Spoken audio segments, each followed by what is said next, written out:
Hello, dear teachers, my dear parents, and my dear students.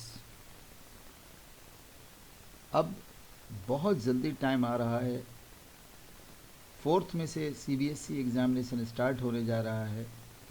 आप बिल्कुल भी doubt में मत रहिएगा कि जिस तरह से घर पर आपके लॉकडाउन पीरियड में ऑनलाइन टेस्ट होते रहे, सीबीएसई ऐसा कुछ करेगा। अब उसने डेट शीट भी इशू कर दी है और घर पर जो आपने टेस्ट दिए उससे आपका सही इवेल्युएशन आपके टीचर्स भी नहीं कर पाएंगे। तो अब आपकी ऑफलाइन टेस्ट स्कूल में भी स्टार्ट होने वाले हैं अगर अभी तक नहीं हुए हैं। सो प्लीज़, मैंने पिछले वीडियो में बताया था कि आप लोग मेरे इस फार्मूला 14 को किस तरह तैयार करेंगे, कि हर फार्मूले, हर चैप्टर के एक फार्मूले पर एक क्वेश्चन पर डे या 2 दिन में एक जरूर कर लेना है, एक फार्मूला 14 का paper. So let's we start. आप इस तरह की प्रिपरेशन करेंगे कि पहले मैं आपको एक फार्मूले पर एक प्रॉब्लम सॉल्व करके दिखाऊंगा, फिर उसी टाइप का प्रॉब्लम नीचे आपके होमवर्क में होगा। So let's we start now.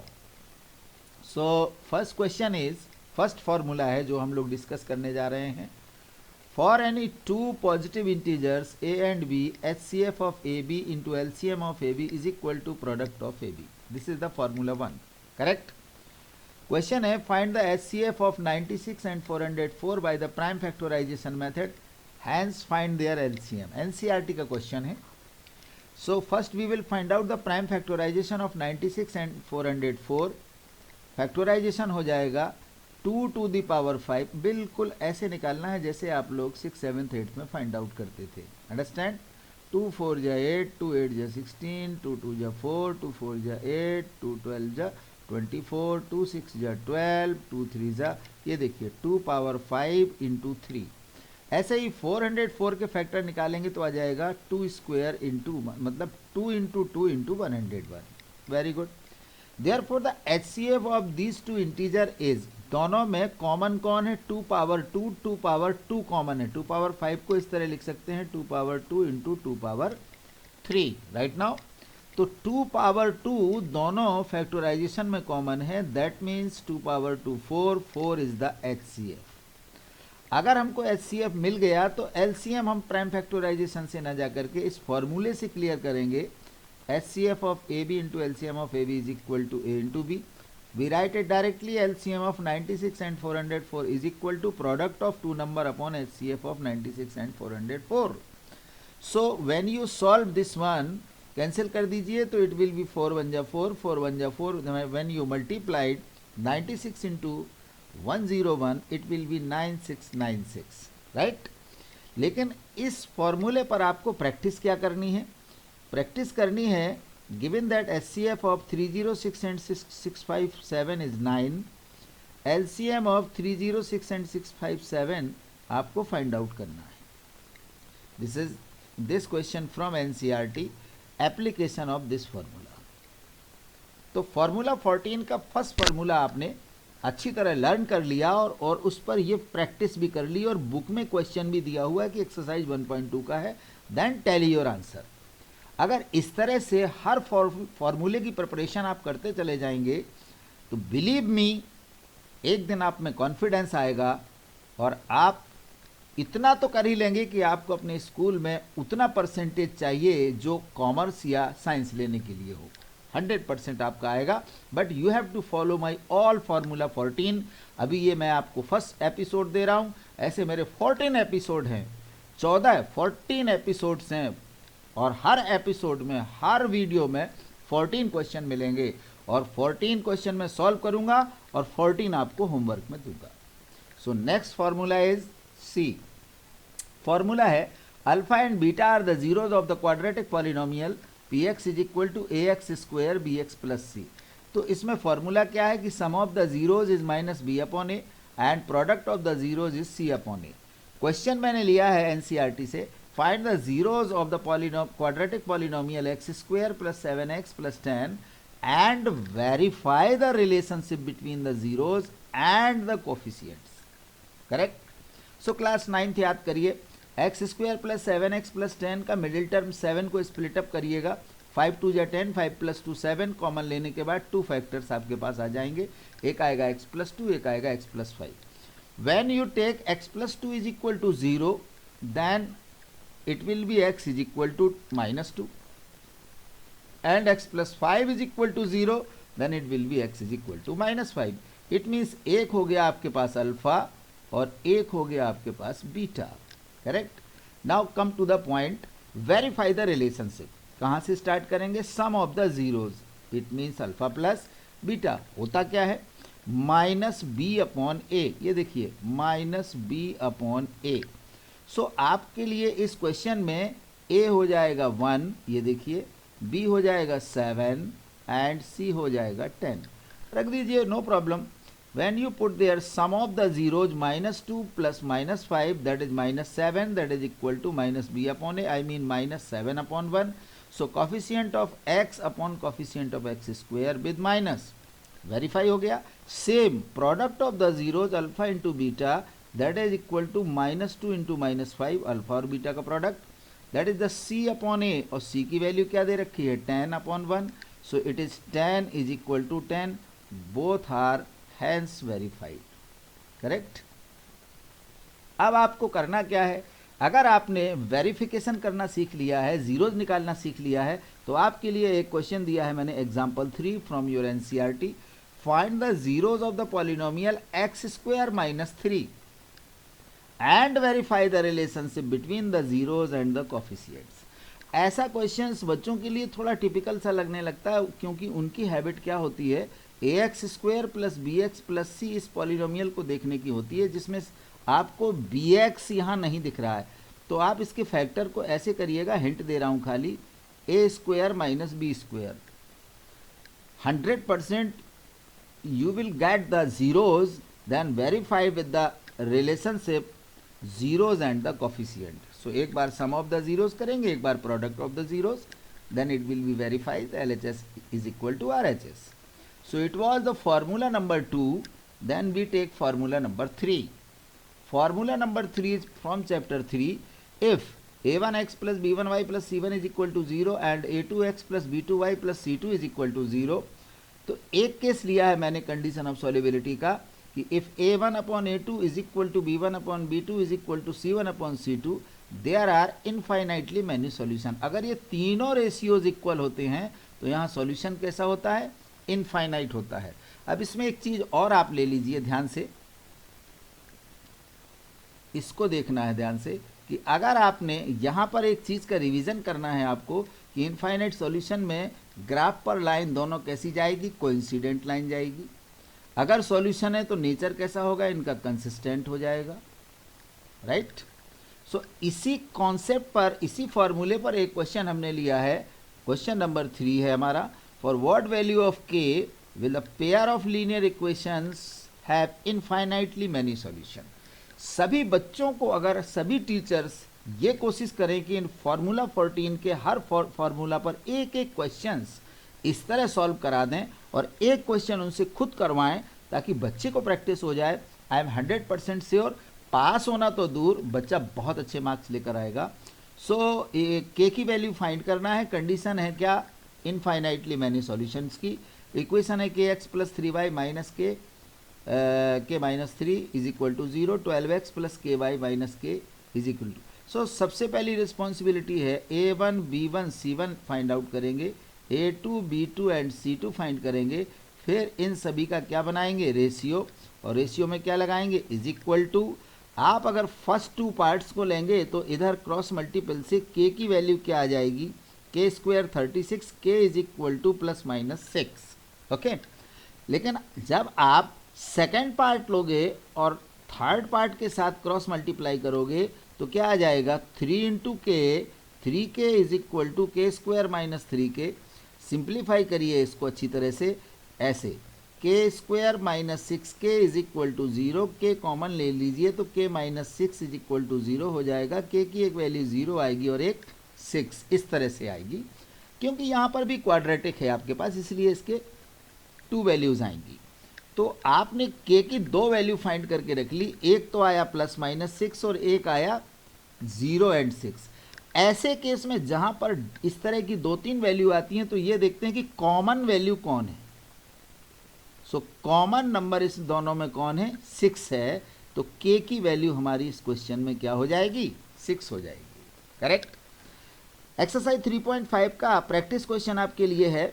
a and b की वैल्यू फाइंड करना है आपको। इनफाइनाइटली सॉल्यूशन से यहाँ पर इक्वेशन दिया है, फर्स्ट 2x + 3y = 7 और सेकंड है a - b × x + a + by × y = 3a + b - 2। This is from your exercise 3.5। सो इसको आप प्रैक्टिस करके a एंड b की वैल्यू जरूर फाइंड करके देख लें और आंसर टैली कर लें। Right. It was the formula 3. Now I am going to take formula number 4. Formula number 4 chapter number 4 से है। कहाँ से लिया है मैंने, ध्यान से देखिए। सबसे पहले तो आप ये देखिए, this is your quadratic formula, -b + -√b² - 4ac upon 2a। If your quadratic equation is ax² + bx + c = 0, no problem. But root के अंदर जो b² - 4ac ग्रेटर और इक्वल टू 0 है, then the roots of the quadratic equation क्या बनेंगे आपके, if, ध्यान से सुनिएगा, ग्रेटर एंड इक्वल का मीनिंग यहां समझा देता हूं, एक सेकेंड, ये देखिए। ग्रेटर एंड इक्वल का मीनिंग ये हुआ कि अगर आपके पास b² - 4ac ग्रेटर देन 0 आ जाएगा तो आपके रूट्स रियल होंगे और डिस्टिंक्ट रूट होंगे या अनइक्वल होंगे। करेक्ट। इफ b² - 4ac = 0 हो गया, रूट्स तो रियल होंगे ही होंगे बट इक्वल रूट्स आएंगे, जिसे हम लोग रिपीटिंग रूट्स भी कहते हैं। तो देखिए दोनों में कॉमन चीज रियल है, तो उन्होंने यहाँ पर यही कहा है कि b² - 4ac greater and equal to 0, then the quadratic equation के जो रूट्स आएंगे, देखिए एक प्लस लगा है यहाँ और एक माइनस, 2 रूट्स आएंगे और दोनों ही आपके इक्वल भी हो सकते हैं और डिस्टिंक्ट भी हो सकते हैं। चलिए इसका यूज करते हैं। इस फॉर्मूले को हम क्या बोलते हैं, क्वाड्रेटिक फार्मूला या श्रीधराचार्य फार्मूला। क्वेश्चन है, find the roots of the following quadratic equation if they exist. देखिए अगर एग्जिस्ट करते हैं तो थर्ड पॉइंट मैंने आपको नहीं बताया कि अगर b² - 4ac << 0 हो जाए तो there is no real roots. बात समझ गए ना। चलिए 3x² - 5x + 2 = 0, no problem. a 3 है आपका, b = -5, c 2 है। तो सबसे पहले हम रूट के अंदर जो डिस्क्रिमिनेंट होता है b² - 4ac, इसको कैलकुलेट करते हैं। हमारा आएगा 1 एंड 1 क्या होता है, ग्रेटर देन 0 होता है। इसका मतलब हमारे रूट्स रियल आएंगे और अनइक्वल आएंगे या डिस्टिंक्ट रूट आएंगे। So let's put in the formula. Formula क्या होता है, यहां से देखिए, फॉर्मूला होता है इसका x = -b ± √d upon 2a। d का मीनिंग क्या हुआ, समझ गए ना, that is equal to b² - 4ac। So b² - 4ac की वैल्यू हमारे पास 1 आई है। Let's put the value, b की वैल्यू -5 रखेंगे तो फॉर्मूले का जो माइनस होता है ये माइनस माइनस प्लस हो जाएगा, प्लस माइनस √1, √1 की वैल्यू 1, 5 + 1 करेंगे तो कितना आ जाएगा, 6/6। इट मीन्स x की वैल्यू 1 आ गई। 5 - 1 करेंगे तो क्या आ जाएगा, 4/6, कैंसिल आउट करेंगे तो x की वैल्यू 2/3 आ जाएगी। तो आंसर लिखेंगे, so the roots are 2/3 and 1। Very good. तो जब आप क्वाड्रेटिक फॉर्मूले का यूज करना सीख जाएंगे तो आपको नेचर ऑफ रूट्स भी बन जाएगा और आपको रूट्स फाइंड करना भी बन जाएगा। अब आपके लिए क्वेश्चन मैंने एग्जाम्पल नंबर 13 के 2 क्वेश्चन दिए हैं। सेकंड पार्ट है एग्जाम्पल 13 का और थर्ड पार्ट है, और ये आपके एनसीईआरटी से लिए गए हैं। आपको क्या करना है, फाइंड रूट्स। तो रूट्स आप इन दोनों के निकालिए और टेक्स्ट बुक को तब खोलिएगा जब क्वेश्चन सॉल्व कर लें, then tell your answer. Okay, चलिए फॉर्मूला नेक्स्ट है हमारा फॉर्मूला 5। फॉर्मूला 5 हमारा अर्थमेटिक प्रोग्रेशन से है और इसमें मैंने only general term of the AP लिया है, an = a + n - 1 × d। और क्वेश्चन है इस पर, फाइंड द 11th टर्म। यहीं से देख लीजिए, 11th अगर लिखा हुआ है तो n की वैल्यू 11 ही रखना है। From the last term of the towards the first term से ही चलेंगे, AP 10, 7, 4 और लास्ट टर्म दी गई है -62। So let's start. What is a in this case, 10 first term हो गई। What is common difference, second minus first कर देंगे या third minus second, it will B -3, right. ये डी हो गया हमारा। और एल का मीनिंग होता है लास्ट टर्म, ये लास्ट टर्म। अच्छा एक बात और समझ लीजिए, एल का मीनिंग जनरल टर्म में ये ए एन भी है, नो प्रॉब्लम। तो आप लिख सकते हो A N is equal to L is equal to A plus N minus one into D, because last term is -62, A आपका 10 है, एन आपका फाइंड करना है, एंड डी दिया है -3। सिंप्लीफाई करिए तो एन की वैल्यू कितनी आ जाएगी यहाँ 25। अब ये 11th टर्म आपको फाइंड करना है, तो ये बन जाएगा कहाँ से, लास्ट से, यहाँ से, यहाँ से। तो ऐसे केस में n की वैल्यू 25 आएगी कि वो 25th टर्म है कौन, -62। लेकिन अगर कह दिया जाए find the 11th term from first term, तो फर्स्ट टर्म से जब चलेंगे इस तरह से, तब n की वैल्यू 11th ही रखेंगे डायरेक्ट। तो ये बन जाएगा a plus N minus one into d, और इसमें जब आप पुट करेंगे तो डायरेक्ट निकाल दीजिएगा a 11th। But from the last दिया हो तो आपको कहाँ से निकालना है, l is equal to A plus N minus one into d से n की वैल्यू फाइंड करेंगे, दैट विल बी 25। और आपकी एक्सरसाइज में एक क्वेश्चन दिया भी है, क्वेश्चन नंबर 17 फ्रॉम 5.2, कहता है find the 20th term from the last term. So a हो जाएगा 3, कॉमन डिफरेंस 8 माइनस 3, राइट 5 हो जाएगा। और l की जगह क्या लिखेंगे 253, n की वैल्यू आप आंसर में टैली कर लीजिएगा, दैट्स राइट। सो आगे बढ़ते हैं। फॉर्मूला 6 क्या कहता है, फॉर्मूला 6 कहता है कि आपको बेसिक प्रोपोर्शनैलिटी थ्योरम अप्लाई करना आता है या नहीं आता है। क्वेश्चन है if a line intersect the side A B and A C of a triangle A B C at D and D. देखिए बेटा, ये डी और ई पर ट्राइंगल ए बी सी के लिए 2 लाइन्स इंटरसेक्ट कर रही है। ये देखिए, ए बी को पॉइंट डी पर और ए सी को पॉइंट ई पर, and is parallel to B C. अच्छा ये पैरेलल भी है बी सी के, इसके तो प्रूव करके बताना है A D upon A B is equal to A E upon A C. Very good. Given में दिया हुआ है D E parallel to the B C, no doubt. जैसे ही आपको किसी ट्राइंगल में ये पैरेलल केस मिलता है, you are entitled to apply BPT या थेल्स थ्योरम। तो अप्लाई किया, A D upon D B is equal to A E upon E C, that's right. और लिखेंगे यहाँ बाई बीपीटी।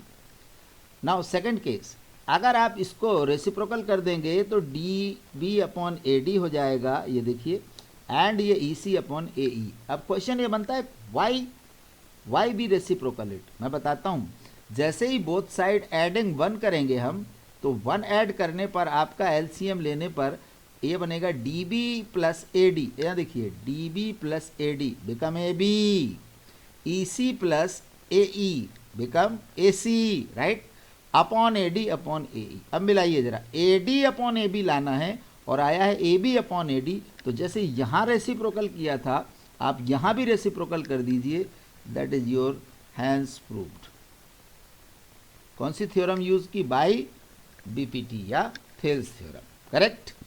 इस क्वेश्चन को करने के बाद, इस फॉर्मूले को अडॉप्ट करने के बाद आपके लिए एक क्वेश्चन दिया है मैंने एक्सरसाइज 6.2 से, LM parallel to the CB and LN parallel to the CD, prove that करना AM upon AB is equal to AN upon AD। ये देखिए, ये पैरेलल लाइन है दोनों, आप अप्लाई करेंगे इसमें BPT, AN अपॉन ND कर दोगे तो भी चलेगा, अदरवाइज इस केस में ऐसा करना चाहिए, AN अपॉन ND करोगे तो बोथ साइड 1 ऐड करना पड़ेगा AL प्लस LC में। लेकिन अगर आप डायरेक्ट लिख सकते हो तो AN upon AD is equal to AL upon AC, और सेम इस ट्राइंगल में अप्लाई करिएगा, आई एम श्योर 100%। और लिखिएगा यहाँ पर बाई BPT, जैसे मैंने वहाँ बताया था। तो you can apply the formula number 6। चलिए फॉर्मूला 7 पर आ जाइए। फॉर्मूला 7 आपका क्या है, डिस्टेंस फार्मूला। डिस्टेंस फार्मूला क्या होता है कि अगर एक पॉइंट है x1 y1 उसके कोऑर्डिनेट हैं, दूसरा पॉइंट q है उसके कोऑर्डिनेट x2 और y2 हैं, और अगर आपसे PQ की डिस्टेंस पूछी जाए तो आप क्या लिखेंगे, रूट x2 माइनस x1 का whole square plus y2 minus y1 का होल स्क्वायर। चलिए इसको अप्लाई कैसे करते हैं, ध्यान से देखिएगा। Find relation between x and y such that the point xy is equidistant from the points 7, 1 and 3, 5। देखिए रिलेशन रिलेशन बनाना है। Suppose this is your point P, take it XY। यहाँ से आपका PQ and PR equal distance पर है, equi distance उसी को बोलते हैं। इसके कोऑर्डिनेट है 7 एंड 1 और इसके कोऑर्डिनेट हैं आपके 3 and 5। No problem. So if PQ is equal to PR, ये ध्यान से देखिए, यहाँ पर इसने क्या ले लिया, AP is equal to BP, और मैं इसको समझा रहा हूँ PQ is equal to PR। अगर बोथ साइड स्क्वायर कर दोगे ना तो आपको ये रूट लगाने की ज़रूरत यहाँ नहीं पड़ेगी, इसलिए इसने दोनों साइड में क्या अप्लाई किया, स्क्वायर। अब उसने लिखा विदाउट रूट, अगर रूट लगाओगे बोथ साइड तो स्क्वायरिंग बोथ साइड करना पड़ेगा। और उसने x माइनस 7 का whole square plus y minus 1 का whole square is equal to ये लाया, और इसके बाद इसमें अप्लाई कर दिया a minus b whole square, तो ये बन जाएगा x square minus 14x plus 49 and it will be y square minus 2y plus 1, 1 का स्क्वायर 1 ही होता है। x माइनस 3 का होल स्क्वायर ये रखा हुआ है और y माइनस 5 का होल स्क्वायर ये रखा हुआ है।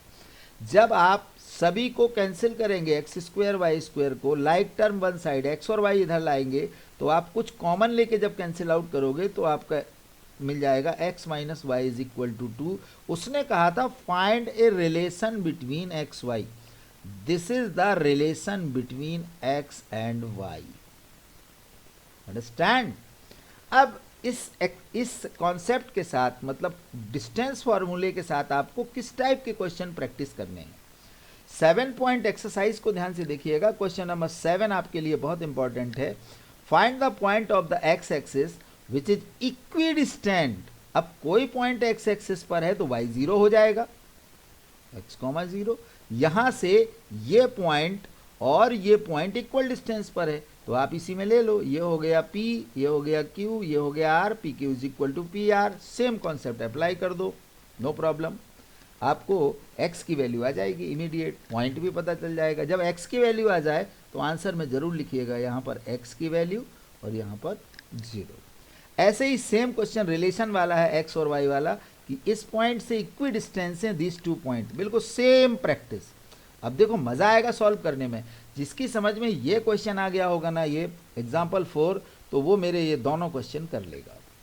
क्या है, आपको खुद करना पड़ेगा, खुद पढ़ना पड़ेगा। अब आप ऑनलाइन जैसी चोरी नहीं कर सकते हैं कि बैठे हुए हैं घर में अंकल आंटी भैया दीदी, या कोई गाइड खुली रखी हुई है, टीचर सबको बेवकूफ़ बना करके आप लोग कहाँ पहुँच गए हैं ये आपको पता नहीं है। अब आपको खुद मेहनत करनी पड़ेगी, खुद रिसर्च करनी पड़ेगी, खुद रास्ते ढूंढने पड़ेंगे और ऐसी चीज़ों की प्रैक्टिस करनी पड़ेगी। फॉर्मूला नंबर 8 क्या कहता है? फॉर्मूला 8 कहता है ट्रिग्नोमेट्रिक रेशियोज पर। ये सारे ट्रिग्नोमेट्रिक रेशियोज मैंने आपकी रिवीजन के लिए दे दिए हैं। क्वेश्चन ध्यान से देखिए। Triangle OPQ, this is your triangle OPQ, right angle at P, no problem. OP is 7, yes it is 7। OQ minus PQ is equal to 1, difference of two side दिया है, याद रखिएगा, no problem. Determine the value of sine Q and cos Q। अब देखो ये है Q, अगर sign Q चाहिए तो परपेंडिकुलर PQ अपॉन QO या OQ चाहिए, लेकिन इसमें हमारे पास QP तो दिया है लेकिन QO नहीं दिया है, इसलिए हमें पाइथागोरस के पास चलना पड़ेगा इन ट्राइंगल OPQ में। OQ square is equal to OP square plus PQ square by Pythagoras. लिख दिया करिए, कोई प्रॉब्लम नहीं, बोर्ड में कभी कभी बहुत बारीक चीज़ें देखते हैं। अब एक काम करिए, OQ की वैल्यू आप यहाँ से बनाइए। कैसे बनाएंगे OQ? माइनस का PQ आप इधर ले जाइए 1 की साइड में, तो 1 प्लस PQ हो जाएगा। ये देखिए होल स्क्वायर कंटिन्यू करिए, सेम टर्म, इसको ओपन कर दीजिए a plus b whole square से, तो a square B square 2ab हो जाएगा। PQ स्क्वायर और PQ स्क्वायर कैंसिल आउट हो जाएगा, 2PQ यहाँ पर बचेगा, प्लस 1 इधर ले जाइएगा, 7 7 जा 49। 49 में से अगर आपका 1 इधर सब्ट्रैक्ट हो जाएगा, 49 माइनस 1 इट विल बी 48, और 2 से जब इसको कैंसिल करेंगे तो ये आ जाएगा 24। ये देखिए PQ आ गया 24। इस 24 को ले जा करके आप गिवन वाले केस में पुट कर दीजिए। गिवन केस क्या था? गिवन था OQ minus PQ is equal to 1, इसमें पुट कर दीजिए तो आपके पास किसकी वैल्यू आ जाएगी कि PQ 24 हो गया, तो यहाँ पर आ जाएगा OQ is equal to 25, correct. तो आपके पास ये आ गया 25, ये आ गया 7, नहीं ये 7 हो जाएगा OP आपके पास, और PQ कितना दिया हुआ है उसने, PQ आपने यहाँ निकाला है 24, ये ठीक कर दिया मैंने। Very good. चलिए, अब आपको भी देखने से लगता होगा पाइथागोरस थ्योरम से कि 24 जा 576, 7 जा 49, दैट इज प्लस करेंगे तो 625 और रूट निकालेंगे तो 25 हो जाएगा। अब देखिए, साइन क्यू निकालेंगे तो परपेंडिकुलर अपॉन साइन क्यू, कहाँ ये है क्यू भैया, तो परपेंडिकुलर ये आएगा अपोजिट साइड वाला, हाइपोटेन्यूज 25, पहला करेक्ट है। दूसरा कॉस क्यू निकालेंगे बेस अपॉन हाइपोटेन्यूज, बेस क्या है 24 अपॉन में आ जाएगा। तो आपको ये सारे ट्रिग्नोमेट्रिक रेशियोज का एप्लीकेशन आना चाहिए। वो तो अच्छा है, उसने ये नहीं पूछा what is tan O, right, perpendicular upon base 24 upon 7। चलिए, मैंने आपको सॉल्यूशन में दिया है डिफरेंस ऑफ टू साइड्स दिया है 1। अब मैं प्रैक्टिस के लिए आपको दे रहा हूं sum of two side is 25 और ट्राइंगल है PQR, right angle at Q है। फिगर बनाइए, PQ की वैल्यू 5 रखिए, सेम पाइथागोरस अप्लाई करिए, इसका यूज करिए, यूज दिस, राइट। और जैसे ही आपका ट्राइंगल की तीनों साइड्स आ जाएं तो आप फाइंड करिए what is sine P, what is cos P, what is tan P। Yes, I am sure you can do it. So let's take formula number 9। Formula number 9 है हमारा सम एप्लीकेशन ऑफ ट्रिग्नोमेट्री, जिसमें आपको angle of elevation, ये देखिए, और angle of depression दोनों का knowledge होना चाहिए। अगर आपको इन दोनों का नॉलेज है तो या तो क्वेश्चन एलिवेशन का आएगा या फिर डिप्रेशन का आएगा। इस क्वेश्चन को देखिए, मैंने क्वेश्चन नंबर 9 क्या लिया है। Shadow of a tower standing on a level ground is found to be 40 metre longer when the sun's altitude is 30 degree then when it is 60 degree. Very important, find the height of the tower. ये देखिए, ये tower है आपका, tower पर यहां पर angle of elevation कितने degree का है, 30 डिग्री का है। Come on, yes. एंड उसने बोला है level of ground is found to be 40 metre longer. इस पॉइंट से यहां पर जो एंगल ऑफ एलिवेशन 60 हुआ है, it is 40 metre longer, right. ये आपका राइट एंगल हो जाएगा। यहां से ये फाइल थोड़ा सा जल्दी स्लिप कर रही है, नो प्रॉब्लम, आगे मैं ऐसा नहीं करूंगा। यहाँ 90 डिग्री है, नो प्रॉब्लम। तो अब आपको क्या करना चाहिए, आपके पास कितने ट्राइंगल हैं, 2, ADB, करेक्ट, ADB, यस, ये हो गया ADB। तो यहाँ पर कितने डिग्री का एंगल है, 30 का, ये देखिए 30 वाला। tan 30 is equal to AB upon BD, perpendicular upon base. tan 30 की वैल्यू 1/√3, AB को आपने लिया है H, height of the tower, और नीचे इसको ले लिया है X, तो टोटल कितना हो जाएगा 40 प्लस X या X प्लस 40, नो डाउट। ये देखिए, सेकेंड ट्राइंगल आपने कौन सा लिया है, tan 60 degree is equal to in triangle ABC, AB upon BC, perpendicular upon base. It is H is height and X is BC, जो let किया है हमने। ऐसे केस में आपको फाइंड क्या करना है, हाइट ऑफ टावर। तो आप x को एलिमिनेट करिए इन दोनों से। कैसे एलिमिनेट करेंगे, फर्स्ट को ले लीजिए, x is equal to H upon √3, second में पुट कर दीजिए इसमें। जब पुट करेंगे तो आपका आंसर आएगा x √3 into 3 is equal to x plus 40, 3x minus x 2x is equal to 40, और x की वैल्यू आ जाएगी 20। अब हाइट अगर फाइंड करना है तो आप यहाँ पर रख दीजिए, फर्स्ट केस में, जो ये फर्स्ट केस था ना, क्रॉस मल्टीपल किया था अपॉन 1 लगा के, इस पर रख दीजिए, दैट विल बी 20√3। अगर ये मीटर है तो यहाँ मीटर का होना बहुत ज़रूरी है, अदरवाइज आपसे हाफ मार्क्स या 1 मार्क्स काटने की फिराक में एग्जामिनर हमेशा बना रहता है। मैंने आपके लिए क्वेश्चन यहाँ थोड़ा सा नहीं बन पा रहा था, तो मैंने यहाँ हिंट दे दिया है प्रैक्टिस क्वेश्चन में कि एक्सरसाइज 9.1 का क्वेश्चन नंबर 11 एंड 12 कोई भी स्टूडेंट मिस नहीं करेगा। क्वेश्चन नंबर 11 एंड 12 अभी इस तरह से आप आगे बढ़ोगे तो मैं गारंटी से कहता हूँ कि एक क्वेश्चन आपने यहाँ से सॉल्व सीखा और उसके सीखने के बाद आपने सेल्फ प्रैक्टिस यहाँ से कर ली, आप खुद के टीचर बन जाइए। आप किसी भी दुनिया के शॉर्टकट पे मत पड़िए, अदरवाइज आपका बहुत नुकसान होगा। इसलिए आप अपनी मर्जी से खुद सीखिए, सेल्फ लर्निंग पर बिलीव करिए। देखिए आप कितनी तेज़ी से सीखते हैं और आपका उसमें मार्क्स इंक्रीज ही होगा, डिक्रीज नहीं होगा। चलिए, अब हमने क्या किया, एक नया फॉर्मूला या नया कॉन्सेप्ट लिया है, फॉर्मूला नंबर 10 या कॉन्सेप्ट नंबर 10, थ्योरम 10.1 को। The tangent at any point of a circle is perpendicular to the radius through the point of contact. इस तरह से ये देखिए, ये टेंजेंट है, सेंटर से ज्वाइन करिए, this radius always perpendicular to the tangent. इस कॉन्सेप्ट को हम लोग बड़े ध्यान से अप्लाई करने जा रहे हैं। आपके लिए मैंने और दूसरी थ्योरम आपको इस माइंड में दूसरा फॉर्मूला और भी है कि the lengths of tangents drawn from an external point to a circle are equal. ये देखिए, ये आपकी टेंजेंट है, एक्सटर्नल पॉइंट से टू टेंजेंट है, एक है आपकी पी ए और दूसरी है आपकी पी बी, नो डाउट। ये आपका सेंटर है, ज्वाइन कर दीजिएगा। ये आप ओ पी और ये सब ज्वाइन करने के बाद this O B is perpendicular to the P B, radius to the tangent, first theorem कहती है। सेकंड क्या कहता है, O A is perpendicular to the P A by radius to the tangent, right. So these two triangles are congruent by R H S. C P C T से आपका आ जाएगा P A is equal to P B. इस theorem का proof भी आ सकता है exam में और इसका एप्लीकेशन भी आ सकता है। So let's we start question number 10. Two tangents TP and TQ are drawn to a circle with center O from an external point T. Prove that PTQ is equal to twice angle OPQ. Very simple.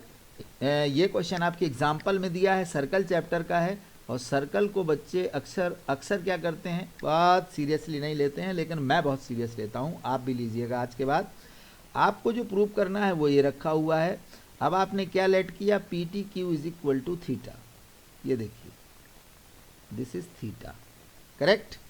And T P is equal to T Q. क्यों बोला उसने, T P, this T P is equal to T Q. मैंने ये theorem बताई ना आपको, यहाँ पे लिखेंगे the lengths of two tangents are equal from an external point of a circle. ये रीजन इसके लिए है। ऐसे केस में टी पी क्यू आपका आइसोसेलेस ट्राइंगल हो जाएगा, तो आपके अपोजिट एंगल्स दोनों इक्वल हो जाएंगे, दिस एंड दिस, राइट। ये देखिए, अब आप क्या करेंगे, ओ पी क्यू को कैसे लाएंगे, ओ पी क्यू को लाइए। देखिए, ये आपका परपेंडिकुलर हो गया, तो आपको अगर एंगल ओ पी क्यू चाहिए, आई मीन ये, तो आप क्या करेंगे, एंगल ओ पी टी में से माइनस कर देंगे टी पी क्यू। ये देखिए, it is 90 minus 90 minus theta. Now if these two angles are equal then that is equal to, correct, इसको सिंप्लीफाई करिए, half of 180 minus theta that is equal to 90 minus theta by 2, okay. अब theta by 2 that is equal to half of P T Q, no problem. अब आप theta की value अगर यहाँ पर रख देते हैं तो क्या बनेगा, पी टी क्यू जैसे ही यहाँ पर आएगा तो ये बन जाएगा आपका P T Q is equal to twice angle O P Q. Basically OPT आपका 90 है, ओपीटी 90 होने की वजह कुछ नहीं है, बस वही लिखिएगा, फर्स्ट थ्योरम है, रेडियस टू द टेंजेंट। बहुत बड़ा नहीं लिखना है, बस इतना ही, करेक्ट। सो इस क्वेश्चन को और भी कई मेथड से हम लोग सॉल्व कर लेते हैं। मैं तो बच्चों को एंगल सम प्रॉपर्टी से भी निकाल देता हूँ कि अगर ये 1 और ये 2 ले लिया जाए तो देखो ध्यान से, theta plus 1 plus 2 that is equal to 180 by the angle sum property of a triangle. क्योंकि 1 इज इक्वल टू 2 है और ट्राइंगल आइसोसेलेस है, तो आप बिल्कुल मत घबराइएगा, आप लिख दीजिएगा थीटा प्लस, अब हम क्या करेंगे, 2 की जगह 1 लिखेंगे, 1 plus 1 that is equal to 180। So theta हमारा आ गया 180 माइनस ट्वाइस एंगल 1, करेक्ट। अब आपका 1 प्लस एक्स कितना है, यहाँ ध्यान से देखिएगा, 1 plus x, let me change my pen, black colour में ले लेते हैं। 1 प्लस एक्स हमारे पास 90 है, क्योंकि रेडियस टू द टेंजेंट कैसा है, परपेंडिकुलर है। ऐसे केस में हम लोग 1 की जगह पर क्या लिख सकते हैं, 1 is equal to 90 minus x. और ये अगर वैल्यू आप यहाँ पुट कर दोगे 1 की जगह पर, तो आपका इमीडिएट हैंस प्रूफ्ड आ जाएगा P T Q is equal to twice angle O P Q, right. इस चैप्टर में आपको एक्सरसाइज 10.2 पर फोकस करना है और क्वेश्चन नंबर 8 और 9 को बिल्कुल नहीं छोड़ना है। मेरी नज़र में इम्पॉर्टेंट कुछ नहीं होता है, मेरी नज़र में आई जे के होता है। इसका मतलब है इसको ज़रूर करें, इनको 8-9 को ज़रूर करें, IMP नहीं मैं बोलता कभी। एनीवे, फॉर्मूला नंबर 11 क्या कह रहा है, to divide the line segment in a given ratio. अब गिवन रेशियो कोई भी हो सकता है, A:B हो सकता है। तो बहुत सिंपल केस है आपका कि आप एक लाइन की जो लेंथ दी गई होगी उसको ड्रॉ कर लेना और डाउनवर्ड्स आप एक एक्यूट एंगल ड्रॉ कर लेना। अगर आपको 3:2 के रेशियो में डिवाइड करना है तो 3 + 2 इसके 5 इक्वल पार्ट कर लेना अपने कंपास से, और सबसे पहले जो एंड पॉइंट है इसको ज्वाइन कर लेना। फिर जितने डिग्री का एंगल आपका यहाँ बना हुआ है उतने ही डिग्री का एंगल आप 3 वाले पॉइंट पे, थर्ड पॉइंट A3 पर आप बना लीजिएगा। ये इसके पैरेलल हो जाएगा। पैरेलल हो जाएगा तो आप कहेंगे CA3 parallel to the BA5। इसका मतलब BPT अप्लाई कर सकते हो आप, AA3 अपॉन A3A5, करेक्ट। और ये बन जाएगा AC अपॉन CB, क्योंकि ये 3 पार्ट है और ये 2 है, दैट इज द रेशियो 3:2। दूसरा मेथड ये भी दिया हुआ है NCERT में, नो प्रॉब्लम। जितने डिग्री का एंगल आप डाउनवर्ड्स बनाएंगे उतने डिग्री का अपवर्ड बना लीजिएगा। डाउनवर्ड्स में आप 3 इक्वल पार्ट करेंगे सेम आर्क पर, और अपवर्ड में 2 इक्वल पार्ट्स करेंगे। तो एंड से एंड के पॉइंट को ज्वाइन कर दीजिए। तो ये लाइन आपकी AB थी, तो AC रेशियो CB में क्या हो गई, AC:CB that is equal to 2:3 में डिवाइड। क्यों? क्योंकि दोनों ट्राइंगल ये कैसे हो गए, सिमिलर हो गए हैं। और सिमिलर हो गए हैं तो corresponding sides are in the same ratio. Okay, अगले जो फार्मूला 14 में बनाऊंगा वीडियो, उसमें मैं क्या बनाऊंगा, टेंजेंट कैसे ड्रॉ करना है। अंडरस्टैंड? अभी मैंने क्या सिखाया है, लाइन सेगमेंट को डिवाइड करना है गिवन रेशियो में, और गिवन रेशियो यहाँ पर दिया हुआ था 3:2 वाला। तो चाहे इस तरह से करिए चाहे इस तरह से, बस ये जस्टिफिकेशन जरूर इतना थोड़ा सा लिख दीजिएगा, करेक्ट। अगर आपको इस तरह का क्वेश्चन प्रैक्टिस करना है, so open your 11.1 exercise from NCERT और draw a line of length 7.6 centimetre, divide it in the ratio of 5:8। Measure the 2 parts, दोनों पार्ट्स मेजरमेंट भी करना है, याद रखिएगा, और उनका जस्टिफिकेशन भी लिखना है। चाहे पेपर में लिखा हो या ना लिखा हो, जस्टिफिकेशन 100% आपकी लिखने की रिस्पॉन्सिबिलिटी है। That's right. So let's we take next formula, formula 12, that is the area of sector of angle theta, theta upon 360 pi r square. इसके लिए मैंने बहुत सिंपल सा क्वेश्चन लिया है, find the area of the sector of a circle with radius 4 centimetre and of angle 30 degree. देखिए ये figure बना हुआ है, नो प्रॉब्लम। रेडियस आपको मैंने दी है कितनी, 4 सेंटीमीटर। फॉर्मूला अप्लाई करिए, area of sector is equal to theta by 360 pi r square. Calculation करिए, 3 से डिवाइड करिए इसको, तो आपका आ जाएगा 4.19 सेंटीमीटर स्क्वायर, राइट। अब अगर इसमें आपसे ये पूछा गया है करस्पॉन्डिंग मेजर सेक्टर, तो area of the corresponding major sector निकालने का एक तरीका और है कि आप पूरे सर्कल का एरिया निकालिए और उसमें से एरिया ऑफ द सेक्टर ये वाला OAPB माइनस कर दीजिए, तो ये मेजर पार्ट आपका आ जाएगा। तो बड़ा सिंपल है। ये पाई आर स्क्वायर की वैल्यू देखो ये आ गई 3.14, इसमें लिखा है ना यूज पाई 3.14। हाँ, ये अगर एक बार और बता दूं कि पाई की वैल्यू अगर वो कहता है यूज दिस, तो यही यूज करिएगा। बाय द वे आपने 22/7 लिख दिया तो वैसा आंसर नहीं आएगा, बट स्टूडेंट्स के लिए इतना हार्मफुल नहीं है क्योंकि टीचर इतना अवॉइड कर देते हैं। लेकिन ये भी देखते हैं कि क्या बच्चा क्वेश्चंस में जो लिखा हुआ है उसको फॉलो कर रहा है कि नहीं।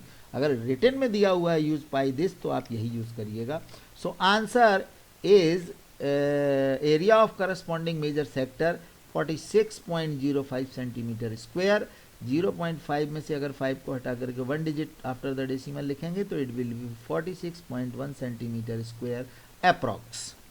ओके, अब आपको अगर ये फॉर्मूला सीख लिया है एरिया ऑफ सेक्टर का, theta upon 360 into pi r square, तो आपको अपनी एक्सरसाइज 12.2 के 3 क्वेश्चंस IJK में डाल देना चाहिए। व्हाट इज IJK, इनको जरूर करें। Okay, take next. फॉर्मूला 13 में हमारे लिए फॉर्मूला है curved surface area of cylinder, that is 2 pi r s. Curved surface area of hemisphere, right, that is 2 pi r square. Hemisphere है, याद रखना, तो स्फीयर का 4 पाई आर स्क्वायर हो जाएगा।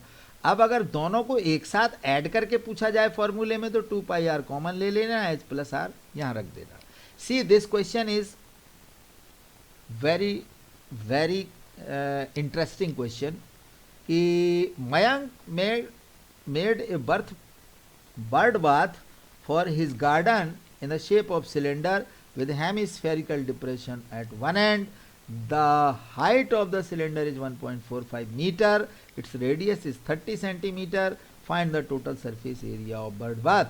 अब फिर इस क्वेश्चन में उसने आपको रिस्ट्रिक्शन दिया है क्या, use pi is equal to 22/7। Very nice. अगर आपके पास इस तरह का डिजाइन दिया हुआ है तो आप ध्यान से देखिए, ये इसका जो एरिया है इस टैंक का या बाथिंग टब का बर्ड के लिए जो बना है, इसका जो सिलेंड्रिकल पार्ट है उसका एरिया क्या आएगा, 2πr/h आएगा कि नहीं आएगा। अच्छा, अब आप बताइए curve surface area of hemisphere, ये देखिए ये इतना डिप्रेशन बना हुआ है, तो इसका एरिया कैसे निकालेंगे। अगर स्फीयर होता तो 4πr², और अगर आपका हेमिस्फीयर दिया हुआ है ये वाला पार्ट, तो ये हो जाएगा 2πr²। इन दोनों में 2πr कॉमन, और ब्रैकेट के अंदर h+r वैल्यू पुट किया, 2π22/7, r है 30, h दिया है 145, मीटर था 100 का मल्टीप्लाई करके सेंटीमीटर बनाया, राइट। ये है 30 सेंटीमीटर, सिंप्लीफाई करिए तो आ जाएगा 33000 सेंटीमीटर स्क्वायर, और अगर मीटर में कन्वर्ट करना चाहते हो तो it will be 3.3 metre square. तो आपने अगर curve surface area of cylinder, curve surface area of hemisphere सीख लिया है, तो please open your exercise 13.1, okay, and question number 3, 4 और 8, 9, ये 4 क्वेश्चन है जो बोर्ड वालों के बड़े नियर एंड डियर हैं। सो मेरी तरफ से इन क्वेश्चन का रिवीजन इन फार्मूलाज के पेज पर या अदर और extra formula surface area and volume से अप्लाई हो रहे हों, so please apply it and do practice. Last formula है, दैट इज द फार्मूला 14। इसमें मैंने आपके साथ 2 फार्मूले अप्लाई किए हैं वॉल्यूम के, वहाँ सरफेस एरिया था तो मैंने वॉल्यूम ऑफ हेमिस्फीयर क्या अप्लाई किया है, 2/3πr³, and volume of cone मैंने क्या अप्लाई किया हुआ है, 1/3πr²h। A solid toy is in the form of a hemisphere surmounted by a right circular cone। ये देखिए ये कोन है, टॉय ये है, अरे एक तरह का लट्टू है भाई, और नीचे कैसा है ये हेमिस्फीयर, आगे लिखा हुआ है। And the diameter of the base is 4 cm. Determine the volume of the toy if a right circular cylinder circumscribe the toy। circumscribe the toy, तो टॉय उठा के कहाँ रख दिया, अंदर सिलेंडर के। Find the difference of the volume of the cylinder and the toy, और फिर वही रिस्ट्रिक्शन आ गया, use pi is equal to 3.14। So let's we find out the volume.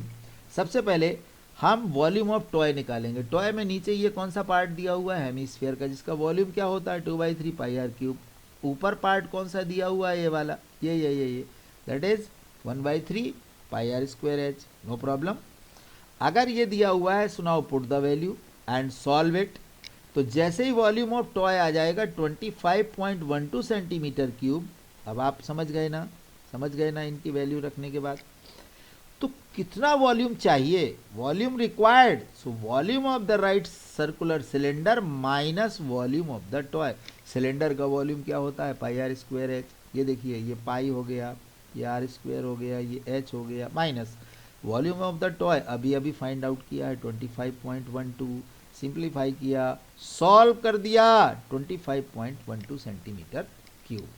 So these are the 14 questions and 14 practice questions for you my dear। अब आप लोग अगर ये कहेंगे कि सर हमें इस तरह के क्वेश्चन प्रैक्टिस करने हैं, तो मैं कहूँगा open your exercise 13.2 and solve question number 4 and 6, right. लेकिन बिफोर वोट ऑफ थैंक्स दूं मैं आपको, तो मैं ये कहूँगा कि अब आपके सिलेबस में स्टैटिस्टिक्स एंड प्रोबेबिलिटी हो गई होगी, तो आप ज़रूर इस फॉर्मूले पे ध्यान देंगे, mean is equal to σFi/σFi, and mean के बाद इस पर एक क्वेश्चन कर लेंगे, और एक क्वेश्चन आप करेंगे probability of an event that is equal to number of favourable outcomes to E upon total number of outcomes to E, right. तो इस फार्मूला 14 के अंदर आप जितने क्वेश्चन सॉल्व दिए गए हैं उनको अच्छी तरह अपनी कॉपी में सॉल्व करें। एक तरीका और हो सकता है कि अगर इसके साथ आप अपनी सेल्फ प्रैक्टिस भी करना चाहते हो, तो जैसे क्वेश्चन नंबर 1 पर आ जाइए। क्वेश्चन नंबर 1 में जैसे मैंने आपको ये क्वेश्चन समझाया एलसीएम एंड एचसीएफ के कॉन्सेप्ट पर, कॉन्सेप्ट था HCF of A B into LCM of A B is equal to product of A B. तो आप इसको अच्छी तरह लर्न कर लें, वीडियो को पॉज कर दें, इसको सॉल्व करें, सॉल्व करने के बाद इसका आंसर टैली करें। अब वीडियो स्टार्ट करें और क्वेश्चन नंबर 2 पर आते ही वीडियो पॉज कर दें या बंद कर दिया करें, फिर आप 2 देख लिया करें, नो प्रॉब्लम। क्योंकि अगर आपकी सिटिंग में इतनी देर बैठने की एफिशिएंसी आप में आ गई कि आपने 14 क्वेश्चंस एक सिटिंग में कर लिए, जिनको ज़्यादा लेंदी लगता हो तो पहले 7 कर लो, बाद में 7 कर लेना, अरे 2 2 3 3 कर लो, क्योंकि मैं भी इतने जल्दी वीडियो नहीं बना पाऊंगा। मैं आपको वीडियो दूंगा 1 और 2 डेज के बाद, करेक्ट। अगर डेली बन सकेगा मुझसे, मेरे पास टाइम रहेगा तो मैं ज़रूर आपके लिए कोशिश करूंगा। लेकिन मेरे पास ये स्ट्रेटजी है और ये पिछले 15 to 20 ईयर से मैं अप्लाई कर रहा हूँ। मेरे क्लास का एक भी बच्चा कभी फेल नहीं हुआ, उसको जिस स्ट्रीम में एडमिशन के लिए मैथ्स में मार्क्स चाहिए हैं जितने परसेंट, उससे ज़्यादा ही लाया है। आप भी इसी स्ट्रेटजी से काम करिए। देखिए कि मैंने आप अपने पहले वीडियो में फार्मूला 14 समझाए हैं सभी चैप्टर वाइज, आप उसको फॉलो करिए। और अगर आपने वाकई आज के इस फार्मूला 14 से कुछ ऐसा सीखा हो कि आपकी स्ट्रेटजी में न्यू चेंज आया हो, तो प्लीज़ मेरे इस चैनल को लाइक भी करिए और सब्सक्राइब भी करिए। So thank you very much, all the best and take care.